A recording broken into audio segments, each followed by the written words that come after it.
जय हिंद साथियों, नमस्कार। मैं हूं अभय और आप सभी का एक बार फिर से स्वागत करता हूं आपके अपने परिवार अभय एक्सेल कंप्यूटर में। आज हम ट्रिपल सी की पिछली परीक्षाओं में पूछे गए 50 अति महत्वपूर्ण प्रश्नों को डिस्कस करेंगे।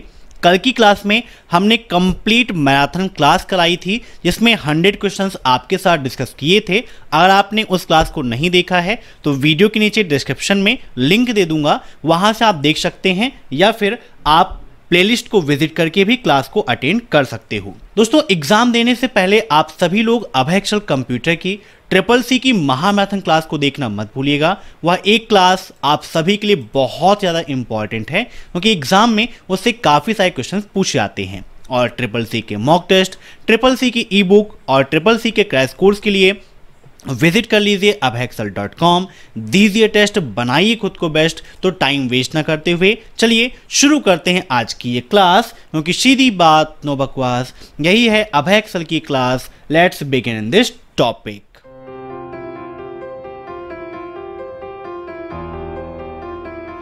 आज का पहला प्रश्न है, निम्नलिखित में से कौन सा साइबर अपराध नहीं है? Denial of service, man in the middle, malware या AES। इन सभी प्रश्नों को आप सभी लोग मॉक टेस्ट के रूप में लेते रहिए और कमेंट बॉक्स में आंसर देते रहिए। वीडियो की लास्ट में आप जरूर बताइएगा कि आपके कितने क्वेश्चंस सही हुए हैं। बताइए कौन सा साइबर अपराध की श्रेणी में नहीं आता है। तो यहां पर इसका राइट आंसर हो जाएगा ऑप्शन डी AES, क्योंकि यह साइबर क्राइम के अंतर्गत नहीं आता है। अब ट्रिपल सी एग्जाम में या O level M1 R5 exam में AES का फुल फॉर्म भी पूछा जाता है। तो इसका फुल फॉर्म होता है एडवांस्ड इनक्रिप्शन स्टैंडर्ड। ठीक है, याद रखिएगा, एडवांस इनक्रिप्शन स्टैंडर्ड होता है AES का फुल फॉर्म। यहाँ पर जो डिनायल ऑफ सर्विस है, मैन इन दी मिडिल है एंड मालवेयर जो है, ये क्या करता है, आपकी सुरक्षा में शेन लगाने का काम करता है, आपके डेटा को चुराने का काम करता है। मीन्स ये साइबर अपराध की श्रेणी में आता है, लेकिन ये साइबर अपराध की श्रेणी में नहीं है। अब नेक्स्ट, वॉइस मेल, ईमेल और ऑनलाइन सोशल नेटवर्क यह किसके उदाहरण हैं? कंप्यूटर संचार, टेली संचार, ब्रिज संचार या राउटर संचार। Voice mail, email and online social networks are example of. बताइए क्या होगा इसका राइट आंसर। तो यहां पर इसका राइट आंसर हो जाएगा, जो भी ये आपकी वॉइस मेल है या ऑनलाइन सोशल नेटवर्क है, सब आपकी टेली संचार के अंतर्गत आती है, टेली कम्युनिकेशन, ठीक है, नेटवर्किंग के अंतर्गत। अब नेक्स्ट, CVV में कितने अंक होते हैं? CVV 5, 7, 3 या फिर 9। अब CVV का फुल फॉर्म भी ट्रिपल सी एग्जाम में काफी पूछा जाता है। तो CVV का फुल फॉर्म होता है कार्ड वेरिफिकेशन वैल्यू। क्या होता है? कार्ड वेरिफिकेशन वैल्यू होता है CVV का फुल फॉर्म। ठीक है, याद रखिएगा। और CVV में 3 डिजिट्स होते हैं। ये डिजिट्स आपको ATM कार्ड या डेबिट कार्ड के पीछे मिलता है, मीन्स बैक साइड में मिलता है। अब next, who is the one who does the work of calculation and logic? निम्न में से ऐसा कौन है जो गणना करने और तार्किक बातों के लिए वर्क किया जाता है? मीन्स कौन तार्किक और गणनाएं करता है? ALU, CU, MU या फिर नोटा। तो देखिए, आप जानते हैं कंप्यूटर के अंतर्गत जो भी वर्क होता है पूरा CPU के अंतर्गत होता है। CPU के 3 पार्ट हैं, आप सभी जानते भी होंगे। CPU का फुल फॉर्म क्या होता है? तो ये भी आपके लिए इंपॉर्टेंट है, सिंपल सा क्वेश्चन है, सेंट्रल प्रोसेसिंग यूनिट। ठीक है, और CPU के 3 पार्ट हैं। कितने? 3 पार्ट हैं। कौन कौन से? आपका ALU, CU और MU है ना।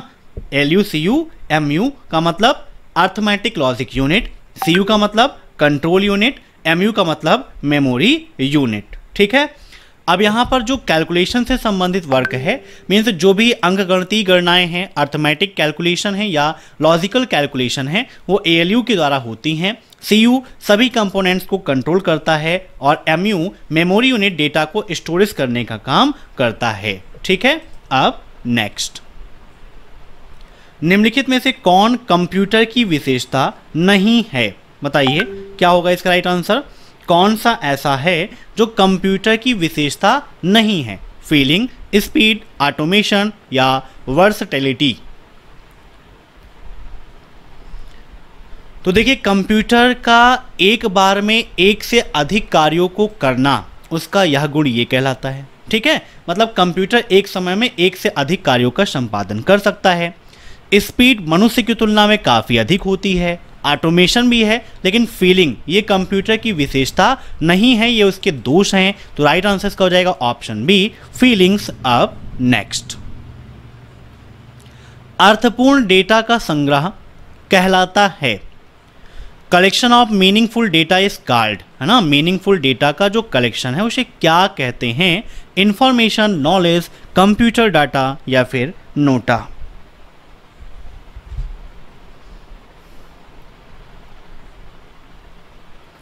तो जो अर्थपूर्ण डेटा का संग्रह है वो इंफॉर्मेशन कहलाता है। Option first is right. अब नेक्स्ट, फायरफॉक्स क्या है? What is the Firefox? Website, web browser, search engine या वेदर नॉट? कह नहीं सकते। तो फायरफॉक्स आप सभी जानते हैं क्या है आपका, एक वेब ब्राउजर है ना। किस ब्रांड से रिलेटेड है या किस फैमिली से बिलोंग करता है, यह भी आपके लिए इंपॉर्टेंट है। तो मोजिला फैमिली से बिलोंग करता है आपका फायरफॉक्स ब्राउज़र। ठीक है, एग्जाम में पूछता भी है, तो याद रखिएगा मोजिला आपका फायरफॉक्स है। ठीक है, मोजिला फैमिली से बिलोंग करता है। और लैंग्वेज कौन सी यूज की गई इसमें, ये भी पूछता है। तो जावा स्क्रिप्ट यूज़ की गई थी। ठीक है, याद रखिएगा जावा स्क्रिप्ट। फायरफॉक्स कब रिलीज़ हुआ, यह भी आपके लिए इंपॉर्टेंट है, एग्जाम में पूछ सकता है। तो ये आपका 9 नवंबर 2004 को लॉन्च किया गया था, इस दिन रिलीज हुआ था। याद रखिएगा, काफ़ी इंपॉर्टेंट है। और किस लैंग्वेज में रिटर्न किया गया? तो सी लैंग्वेज में किया गया था, जावा स्क्रिप्ट में। HTML का भी नॉर्मली यूज़ किया गया है इसमें, सी लैंग्वेज का भी यूज़ किया गया है, रस्ट लैंग्वेज का भी यूज किया गया है, और भी कई लैंग्वेजेस इसमें यूज़ हुई हैं। ठीक है, याद रखिएगा। अब एक क्वेश्चन, प्रेजेंट टाइम पर कितनी लैंग्वेज में अवेलेबल है फायरफॉक्स? तो प्रेजेंट टाइम पर लगभग 97 लैंग्वेज में आपका अवेलेबल है फायरफॉक्स वेब ब्राउजर। ठीक है, अब नेक्स्ट क्वेश्चन देखते हैं हम। कुछ अन्य ग्राहकों को नेट बैंकिंग का उपयोग करके फंड ट्रांसफर करने के लिए ग्राहक के नए पंजीकरण की आवश्यकता नहीं है। बताइए क्या होगा इसका right answer. Transfer fund using net banking to some other customer, to new registration of the customer is not required। तो ये फॉल्स हो जाएगा। देखिए, नेट बैंकिंग के द्वारा जब आप किसी को भी पेमेंट करते हैं तो वहाँ पर आपको पहले उसकी आईडी क्रिएट करनी पड़ती है, उसका एक रजिस्टर्ड आपको करना पड़ता है, मतलब आपको अकाउंट पे ही बनाना पड़ता है। जिसको भी आपको पेमेंट सेंड करना है उसका अकाउंट आपको ऐड करना पड़ता है। ऐड करने के कुछ समय बाद उसमें आप फिर मनी ट्रांसफ़र कर सकते हो। अब नेक्स्ट, हार्ड डिस्क के ऊपर दोनों साइड में क्या कोटेड होता है, मतलब किससे कोटेड होता है hard disk? Magnetic metallic oxide से, ऑप्टिकल मेटालिक ऑक्साइड से, कार्बन लेयर से, या फिर ऑल ऑफ दी अबव? तो राइट आंसर हो जाएगा इसका option first, magnetic metallic oxide. अब नेक्स्ट, कौन सा कमांड डायरेक्टरी स्टॉक को प्रिंट करता है? बताइए, विच command print the directory stack? POP, DIRS, PUSHD या CD? तो इसका राइट आंसर हो जाएगा ऑप्शन बी, DIRS। ये कमांड डायरेक्टरी स्टैक को प्रिंट करने का काम करती है। अब नेक्स्ट, आर्टिफिशियल इंटेलिजेंस का लक्ष्य क्या है? What is the goal of AI, है ना, शॉर्टकट में आई बोलते हैं आर्टिफिशियल इंटेलिजेंस, जो डेवलप हुआ, लॉन्च हुआ 1956 में। जॉन मैकार्थी हैं इसके फादर, पूछा था फादर ऑफ एआई तो जॉन मैकार्थी। यहाँ पर इसका राइट आंसर क्या होगा, पहले ऑप्शन देख लेते हैं। टू सॉल्व आर्टिफिशियल प्रॉब्लम्स, कृत्रिम समस्याओं का समाधान करने के लिए।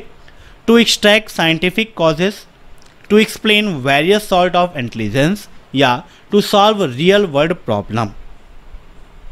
तो एआई का मुख्य लक्ष्य जो है वो क्या है, to explain various sorts of intelligence. Option C is right. अब नेक्स्ट, यूपीआई किस गवर्नर के समय में लॉन्च हुआ, रघुराम राजन, उर्जित पटेल, शक्तिकांत दास, या नन ऑफ दीज। बताइए। तो यूपीआई आपका लॉन्च हुआ था रघुराम राजन के समय में। यूपीआई का फुल फॉर्म क्या है, यूनिफाइड पेमेंट इंटरफेस। ठीक है, याद रखिएगा, यूनिफाइड पेमेंट इंटरफेस। कब लॉन्च हुआ ये भी आपके लिए इंपॉर्टेंट है, एग्जाम में पूछता है कि भाई यूपीआई कब लॉन्च हुआ, यूपीआई की टाइमिंग क्या है ना, यूपीआई से एक दिन में कितना पैसा ट्रांसफ़र कर सकते हैं, ये सब कुछ पूछाता है। तो यूपीआई आपका 11 अप्रैल 2016 को लॉन्च किया गया था। कब, 11 अप्रैल 2016 को। किसके द्वारा किया गया, तो एनपीसीआई द्वारा किया गया था, जिसका फुल फॉर्म है national payment corporation of India. ठीक है, याद रखिएगा, national payment corporation of India NPCI का फुल फॉर्म है ना, भारत का ही है, आप सभी जानते हैं। अब एक से पूछता है कि टाइमिंग क्या है, तो यूपीआई 24/7 वर्क करती है। सप्ताह के 7 दिन 24 घंटे कभी भी आप उसका उपयोग कर सकते हो, कोई प्रॉब्लम नहीं है। यूपीआई द्वारा एक दिन में पेमेंट करने की लिमिट कितनी तय की गई है, तो 1 डेज में आप 1 लाख रुपीज़ सेंड कर सकते हो। ठीक है। अब भीम ऐप किस गवर्नर के समय में लॉन्च हुआ, यह प्रश्न भी आपके एग्जाम में पूछा जाता है। तो भीम ऐप आपका लॉन्च हुआ था उर्जित पटेल जी के समय में। ठीक है। अब नेक्स्ट, डेबिट कार्ड और क्रेडिट कार्ड एक होते हैं, are debit card and credit card the same. तो बिल्कुल गलत है, डेबिट कार्ड और क्रेडिट कार्ड सेम नहीं होता है, ऑप्शन बी इज राइट। अब नेक्स्ट, लिब्रे ऑफिस राइटर में पैराग्राफ की शुरुआत में जाने के लिए किस शॉर्टकट की का उपयोग करते हैं, which shortcut key is use to go to the beginning of a paragraph in LibreOffice Writer, control plus home, home, shift plus home, या फिर नोटा। पैराग्राफ की शुरुआत में जाना है कहां पर, लिब्रे ऑफिस राइटर में। तो यहाँ पर एक Libre office writer document open कर लेते हैं और एक पैराग्राफ यहाँ पर रखते हैं और देखते हैं कि अगर पैराग्राफ की स्टार्टिंग में जाना है तो क्या उपयोग करेंगे, लाइन की स्टार्टिंग में जाना है तो क्या उपयोग करेंगे, है ना। यहाँ पर देखिए लिब्रे ऑफिस राइटर ओपन है, हमने DT लिख के F3 प्रेस किया, एक पैराग्राफ यहाँ पर आ गया। अभी मान लीजिए हम पैराग्राफ में यहाँ पर हैं, हमारा कर्सर यहाँ पर है और हम कंट्रोल के साथ में होम की प्रेस करते हैं तो यहाँ पर देखिए हमारा जो कर्सर है वो पैराग्राफ की स्टार्टिंग में आ गया। लेकिन अगर मान लीजिए हमारा कर्सर यहाँ पर है ना, कहाँ पे है, यहाँ पे हमारा कर्सर है और हम लाइन की स्टार्टिंग में जाते हैं, होम की प्रेस करते हैं तो देखिए लाइन की स्टार्टिंग में आया और यहाँ पर है कंट्रोल होम किया तो पैराग्राफ की स्टार्टिंग में आ गया। ठीक है, याद रखिएगा। तो पैराग्राफ स्टार्टिंग के लिए कंट्रोल प्लस होम का उपयोग करते हैं और लाइन की स्टार्टिंग में जाने के लिए होम की का उपयोग करते हैं। अब नेक्स्ट, आयकर सेतु ऐप निम्नलिखित में से किससे संबंधित है, pan card, UIDAI, income tax, या नन ऑफ दीज। तो आयकर सेतु ऐप आपका इनकम टैक्स से संबंधित है, ऑप्शन सी इज राइट। अब next, minimum zoom percentage of Calc, Calc का मिनिमम जूम परसेंटेज क्या होता है, 5, 10, 20 या 400। बताइए क्या होगा इसका राइट आंसर। तो इसका राइट आंसर हो जाएगा ऑप्शन थर्ड 20, है ना। Minimum zoom percentage of Calc 20% होता है। यहाँ पर देखिए राइटर ओपन है, यहाँ पर न्यू पे जाते हैं, स्प्रेडशीट पर क्लिक करते हैं तो हमारा लिब्रे ऑफिस कैल्क ओपन हो जाएगा। यहाँ पर जूम करके दिखाते हैं। स्टेटस बार में जूम इन जूम आउट का ऑप्शन है, जहाँ से हम मिनिमम जूम करते हैं तो देखिए कितना दिख रहा है, 20% दिख रहा है। और ऐसे ही अगर हम मैक्सिमम यहाँ पर करते हैं तो मैक्सिमम आपको कितना दिखाई दे रहा है, 400%। तो मैक्सिमम 400% और मिनिमम कितना होता है, 20% होता है। अब नेक्स्ट, परम कैसा कंप्यूटर है? What kind of computer is परम? मेन फ्रेम, सुपर, मिनी या फिर नन ऑफ दीज? तो परम कंप्यूटर जो है आपका वो कैसा है, सुपर कंप्यूटर के अंतर्गत आता है। Option B is right. अब नेक्स्ट, किस पृष्ठ पर शीर्ष लेख या पाद लेख अभिलेख द्वारा मुद्रित होता है? हिंदी थोड़ा सा क्रिटिकल आपको यहाँ पर लगती है, इंग्लिश में आप पढ़ सकते हैं। On which page the header और footer is printed by record. यहाँ से आसानी से आप समझ गए। अब यहाँ पर शीर्ष लेख या पाद लेख लिखा है, मतलब ये होता है हेडर और ये होता है फुटर।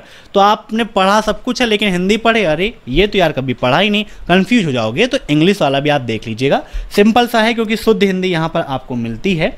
तो यहाँ पर पूछा है कि on which page the header और footer is printed by record. आपके ऑप्शंस हैं home page, last page, first page या एवरी पेज। बताइए क्या होगा इसका राइट आंसर। कई बार ये क्वेश्चन आपका एग्जाम में रिपीट हुआ है, तो इसका हो जाएगा ऑप्शन डी, एवरी पेज। ठीक है, सभी पेजेस में प्रिंट होता है। Option D is right. अब next, MQTT stand for. MQTT का फुल फॉर्म क्या है?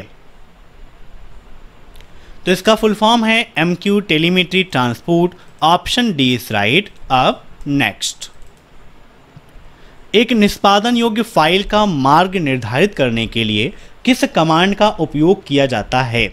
विच, वेयर, VEXEC या what? What command used to determine the path of an executable file is? तो इसका राइट आंसर हो जाएगा ऑप्शन फर्स्ट, विच। ठीक है, याद रखिएगा, निष्पादन योग्य फाइल का मार्ग निर्धारित करने के लिए विच कमांड का उपयोग किया जाता है। अब next, in TDM slots are further divided into. TDM में किसी slots co dot dot dot में विभाजित किया गया है, मतलब किस में विभाजित किया गया है ये यहाँ पर पूछा है। सेकेंड्स में, फ्रेम्स में, पैकेट्स में या फिर बिट्स में। टीडीएम का मतलब क्या है? Time division multiplexing. नोट कर लीजिएगा, एग्जाम में पूछ सकता है कि टीडीएम का फुल फॉर्म क्या होता है। तो इसका फुल फॉर्म है टाइम डिवीजन मल्टीप्लेक्सिंग। ठीक है, याद रखिएगा टीडीएम का फुल फॉर्म यही होता है। तो यहाँ पर इसका राइट आंसर हो जाएगा ऑप्शन बी, फ्रेम्स। ठीक है, अब नेक्स्ट, यस नो फील्ड का साइज सदैव 1 बाइट होता है। सॉरी, यहाँ पर देखिए ये पूछा है कि साइज कितना होता है ना? तो 1 बाइट होता है, क्वेश्चन में लिख गया है बाय मिस्टेक से, राइट आंसर 1 बाइट हो जाएगा। यहाँ पर मेन क्वेश्चन ये था कि यस नो फील्ड का साइज सदैव कितना होता है, तो 1 बाइट होता है। ठीक है, अब नेक्स्ट, सिफर टेक्स्ट क्या है? What is cipher text? बताइए, डिसिफरिंग, इनक्रिप्टेड टेक्स्ट, प्लेन टेक्स्ट या नोटा? तो इनक्रिप्शन के बाद के टेक्स्ट को बोलते हैं सिफर टेक्स्ट। याद रखिएगा, इनक्रिप्टेड टेक्स्ट को ही हम बोलते हैं सिफर टेक्स्ट और इनक्रिप्शन के पहले के टेक्स्ट को हम बोलते हैं प्लेन टेक्स्ट। अब नेक्स्ट, कौन सा नेटवर्क राष्ट्र संचार में उपलब्ध है? Which network is available in the nation communication? Local area network, wide area network, metropolitan area network या नेशनल एरिया नेटवर्क?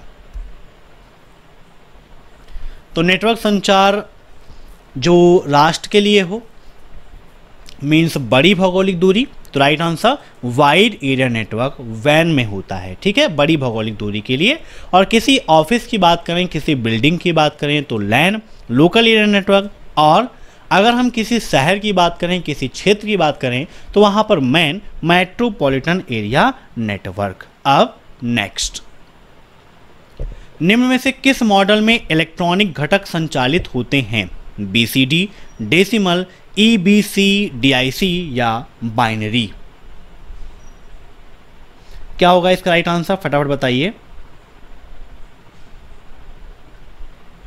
तो यहां पर राइट आंसर हो जाएगा ऑप्शन डी, बाइनरी। अब नेक्स्ट, शिफ्ट के कथन में शिफ्ट के संबंध में कौन सा कथन सही है? Started function from 1977, is a non profitable unit, is for financial data sharing या ऑल ऑफ दी एबव? बताइए, शिफ्ट के कथन में या शिफ्ट के संबंध में कौन सा कथन सही है? तो राइट आंसर इसका ऑल ऑफ दी एबव, क्योंकि ये सारी बातें सही हैं। अब next, equal count 3, A, 2, B का मान क्या होगा? 2, 4, 3 या फिर 5? तो यहां पर देखिए हम यूज कर लेते हैं equal count 3, A, 2, B, bracket close और एंटर। तो यहाँ पर 2 आया, 2 कैसे आया? तो काउंट फार्मूला जो है ये नंबर की काउंटिंग करता है, तो यहाँ पर 2 ही नंबर हैं, बाकी 2 टेक्स्ट है, कैरेक्टर है, इसीलिए यहाँ पर आंसर कितना आया? 2। अगर यहाँ पर अभी हम C लिख दें, यहाँ पर हम D लिख दें, ठीक है, तो यहाँ पर आंसर क्या आ जाएगा आपका? 0। क्यों? क्योंकि यहाँ पर कोई नंबर है ही नहीं, ठीक है, याद रखिएगा। तो सिर्फ नंबर की काउंटिंग करता है, तो राइट आंसर इसका 2। अब नेक्स्ट, संवर्धित और आभासी वास्तविकता एक ही चीज है, augmented and virtual reality is the same thing, true या फॉल्स? बताइए। तो कई बार ये क्वेश्चन आपके एग्जाम में रिपीट हुआ है, पूछता है आपसे कि AR और VR है ना, क्या है AR और VR? तो AR का मतलब फुल फॉर्म ही पूछ लेता है भाई, AR का फुल फॉर्म क्या होता है? तो AR का फुल फॉर्म क्या होता है? ऑगमेंटेड रियलिटी, और वर्चुअल रियलिटी होता है VR का मतलब, ठीक है। तो आप कह सकते हैं कि AR और VR लगभग एक ही चीज़ हैं। Option first is right. अब नेक्स्ट, कैल्क में विंडो को विभाजित करने के लिए निम्न में से किसका उपयोग करते हैं? बताइए, विंडो को डिवाइड करने के लिए किसका उपयोग करते हैं? तो व्यू और स्प्लिट विंडो का उपयोग करते हैं विंडो को डिवाइड करने के लिए। अब नेक्स्ट, निम्न में से कौन सा कैल्क में चार्ट प्रकार है? बताइए, कौन सा ऐसा है जो कैल्क में चार्ट का एक प्रकार है? बबल, सर्कल, बैलून या फिर हेलो? तो यहाँ पर देखिए कैल्क ओपन कर लेते हैं, इंसर्ट पे जाते हैं, चार्ट पे क्लिक करते हैं, यहाँ पर ऑप्शन ओपन हो जाएगा चार्ट विजार्ड का, जहाँ पर आप देख सकते हो column, bar, pi, area, line, XY scatter, bubble, net, stock, column and line, इतने प्रकार के चार्ट दिए गए हैं। यहाँ पर ऑप्शन में सिर्फ बबल ऐसा है जो चार्ट का प्रकार है, बाकी सर्कल, बैलून और हेलो ये चार्ट के प्रकार नहीं हैं। 10 प्रकार के चार्ट आपको वहाँ पर अवेलेबल मिलते हैं, ठीक है। अब नेक्स्ट, इंटेल द्वारा अपना पहला 8 बिट माइक्रो प्रोसेसर डिज़ाइन करने के लिए निम्नलिखित में से किस तकनीकी का प्रयोग किया गया था? NMOS, HMOS, PMOS या फिर TTL? तो इसका राइट आंसर हो जाएगा PMOS का उपयोग किया गया था। अब नेक्स्ट, ईमेल एड्रेस में दूसरे हिस्से के साथ क्या जुड़ा होता है? What is associated with the second part in email address? User name, domain name, profile name या फिर नोटा? तो दूसरे हिस्से के साथ क्या जुड़ा होता है? यूजर नेम जुड़ा होता है। देखिए पहला हिस्सा क्या है? यूजर नेम है, बीच में @ है, और फिर दूसरा हिस्सा क्या है? डोमेन नेम होता है। यही 2 पार्ट हैं, यूजर नेम और डोमेन नेम। इन दोनों को जोड़ने का काम करता है @ और तोड़ने का काम भी करता है @। अब next, BCC stand for, BCC का फुल फॉर्म क्या है? Black carbon copy, blind carbon copy, blind copy carbon या फिर नोटा? तो BCC का full form blind carbon copy होता है। Option B is right. अब नेक्स्ट, ईमेल के द्वारा किस प्रकार की फाइल संलग्नक से नहीं भेजी जा सकती है? Which type of file can not be sent as attachment through email? PDF, executable file, doc file या डॉक्स? तो जो एग्जीक्यूटेबल फाइल होती हैं वो आपके ईमेल से संलग्न करके नहीं सेंड की जा सकती हैं, याद रखिएगा। अब नेक्स्ट, निम्नलिखित में से किस स्थान पर सभी प्रकार के कमांड पाए जाते हैं? स्टैंडर्ड टूल बार, मेनू बार, ड्राइंग टूल बार या फॉर्मेटिंग टूल बार?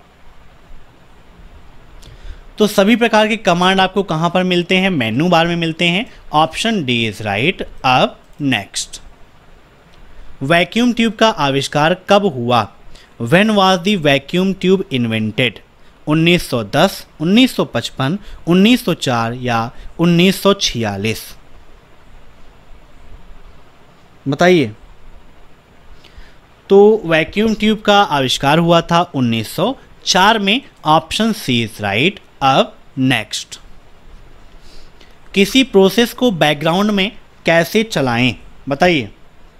प्रोसेस को बैकग्राउंड में चलाने के लिए निम्न में से किस कमांड का या किस चीज़ का उपयोग करते हैं, किस सिंबल का उपयोग करते हैं? ये क्वेश्चन यहाँ पर पूछा गया, बहुत इंपॉर्टेंट क्वेश्चन है।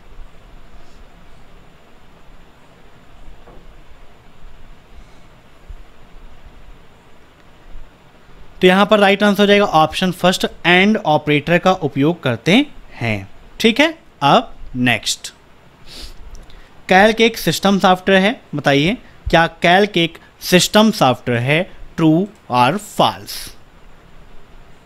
तो बिल्कुल गलत है, कैल्क आपका एक सिस्टम सॉफ्टवेयर नहीं है। अब नेक्स्ट, वृत्ताकार प्लेट के रूप में भंडारण माध्यम की वस्तु क्या है? What is an item of storage medium in the form of circular plate? Printer, ALU, disk और सीपीयू? तो राइट आंसर इसका डिस्क हो जाएगा। वृत्ताकार प्लेट के रूप में भंडारण माध्यम की वस्तु डिस्क ही है, जो एक सर्कुलर मोशन में आप देख सकते हैं, सर्कुलर के रूप में होती है। अब नेक्स्ट, निम्नलिखित में से कौन सा कथन केबल इंटरनेट एक्सेस के लिए लागू नहीं है? Which of the following statement is not applicable for cable internet access? It is a shared broadcast medium, it includes HFCS, cable modem connect home PC to Ethernet port, या analog signal is converted to digital signal in DSLAM? तो यहाँ पर जो ये option है, analog signal is converted to digital signal in DSLAM, ये applicable नहीं होती है। ठीक है, याद रखिएगा। अब नेक्स्ट, किसी चालू प्रक्रिया को किल करने के लिए निम्नलिखित में से कौन सी डॉस कमांड प्रयुक्त की जाती है? किल पिड, टास्क किल पिड, टर्मिनेट पिड या स्टॉप पीआईडी? तो किसी चालू प्रक्रिया को, है ना, मीन्स जो रनिंग प्रोसेस है, उसको किल करने के लिए टास्क किल पीआईडी का उपयोग करते हैं। इस कमांड का उपयोग हम इस कार्य के लिए करते हैं। अब नेक्स्ट, भारत सरकार ने किस ऐप को लॉन्च किया था? भीम, उमंग, पेटीएम या फिर इनमें से कोई नहीं? तो भारत सरकार ने मनी ट्रांजैक्शन के लिए भीम ऐप को लॉन्च किया था। ठीक है, बाकी उमंग भी भारत सरकार के द्वारा ही लॉन्च किया गया है, मंत्रालय के द्वारा। पेटीएम भारत में हुआ है, लेकिन किसने किया है? तो विजय शेखर शर्मा ने किया है। किसने? विजय शेखर शर्मा ने किया है। भीम का फुल फॉर्म क्या है? Bharat interface for money. ठीक है, याद रखिएगा। अब next, which is the communication used in telephone? Telephone में किस प्रकार की कम्युनिकेशन यूज की जाती है? सैटेलाइट संचार, ब्लूटूथ, वाईफाई या नन ऑफ दिस? तो टेलीफोन में सैटेलाइट कम्युनिकेशन यूज की जाती है। Option first is right. अब नेक्स्ट, IMEI नंबर में कितने अंक होते हैं? 15, 13, 12 या फिर 10? How many digits are there in IMEI number? तो IMEI नंबर में 15 डिजिट होते हैं, मतलब 15 अंकों का होता है। IMEI का फुल फॉर्म क्या होता है? International mobile equipment identity. अब next, which is the protocol that operates on port number 80? Port number 80 पर ऑपरेट होने वाला प्रोटोकॉल कौन सा है? FTP, SMTP, HTTP या HTTPS? इन सभी के फुल फॉर्म्स भी एग्जाम में पूछ आते हैं। FTP का full form file transfer protocol, SMTP का full form simple mail transfer protocol, HTTP का full form hyper text transfer protocol या HTTPS का full form hyper text transfer protocol secure. ठीक है, और 80 नंबर पोर्ट पर काम करता है आपका HTTP। अब नेक्स्ट, प्रिंट प्रीव्यू के लिए किस शॉर्टकट की का उपयोग करते हैं? Ctrl+F2, Ctrl+P, Ctrl+C+P या Ctrl+C+O?